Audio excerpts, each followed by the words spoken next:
is a feminine spirit. It's not male at all. That's something that the Romans did because they were dealing with high-level homosexuality. So what they did was when they infiltrated the church, they changed the Holy Spirit from a she to a he. Okay, to uphold their three deities that they were following in ancient Rome: Zeus, Jupiter, and Pluto, which is the same. Poseidon, which is the same as Neptune. Okay. That's the same name, right? Yes. Ready? Go to Romans 1 and 20. So we're going to prove to you that the Holy Spirit is a female or feminine spirit. Read that. Romans 1 and 20.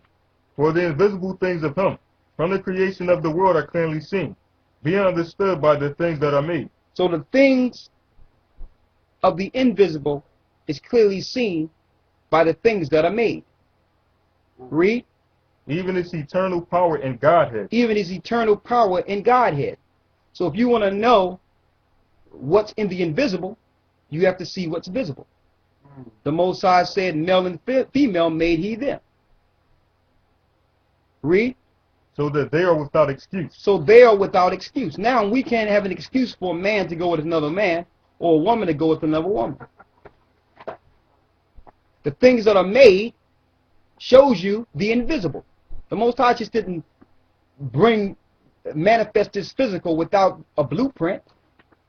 There was something in heaven. You understand? It was the Father, Son, and Holy Spirit. That's why in Romans, Paul started going into the homosexuality right after that. Because it's against the Godhead. Okay? Get 1 John 5 and 7. Your entry is not valid. And then we can break down soon. Go ahead. 1 John 5 and 7. Go ahead. For there are three that bear record in heaven. There are three that bear record in heaven. Who's that? The Father, the Word, and the Holy Spirit. The Father, the Word, and the Holy Spirit. Read. And these three are one. And those three are one.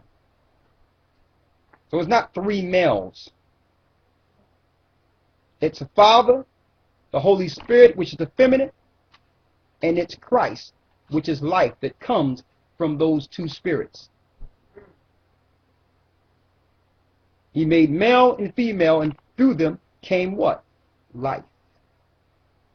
To mimic the heavens. Get Genesis 1 and 26.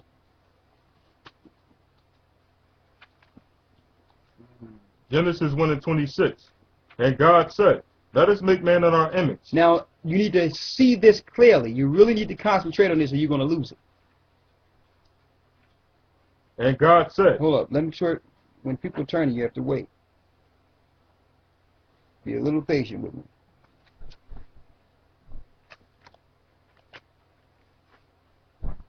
All right, read that again. And God said, let us make man in our image. Let us make man in our image. That's plural. Why? That's the Father, Son, and the Holy Spirit that made everything in the heavens and everything in the earth. Go ahead. After our likeness. After our likeness. Let's see what that likeness is. Read. And let them have dominion over the fish of the sea, and over the fowl of the air, and over the cattle, and over all the earth. And what did he make? And over every creeping thing that creepeth upon the earth. Y'all see that? Read. So the Most High created man in his own image. What is the Most High's image? Read. And the image of the Most High created he him. Male and female. What is it? Male and female. Male and what? Male and female. Male and what? Male and female. Let us make man in our image. Read. Male and female created he them. Thank you. That's the image of the Most High. He's not sitting up there next to another man. Are you kidding me? What type of spirit is that? He got a feminine. He has a mirror reflection of his kindness, which is, if you put it in human term, his woman, which is the Holy Spirit. She fashioned and designed the earth. Just like a man may buy a house, but you need a woman to decorate it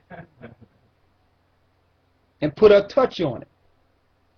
So when Christ came out of the water, He looked down, the Father looked down, the Holy Spirit came down, which is the mother spirit, to comfort him. And then that's when the Father said, this is my Son in whom I'm well pleased. That was all three. That was the family that was together in the beginning. Father, Son, and Holy Spirit. Christ was there in the beginning in creation. It's Colossians 1 and 13. All right? Now, how can we prove that he should be a she? You have your apocrypha?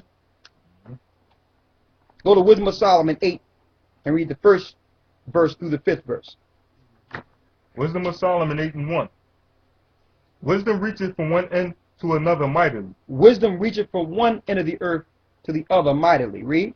And sweetly doeth she order all things. Do she what? Do she order all things. The Comforter teach you all things, but we're going to get that in a moment. So the Most High used her to fashion the earth, to design the earth. Read. And you notice it calls her wisdom. Okay? That's what she is. She give you the wisdom as a child to warn you against the Father. And when the Father jack you up, she's the one that come and comfort you.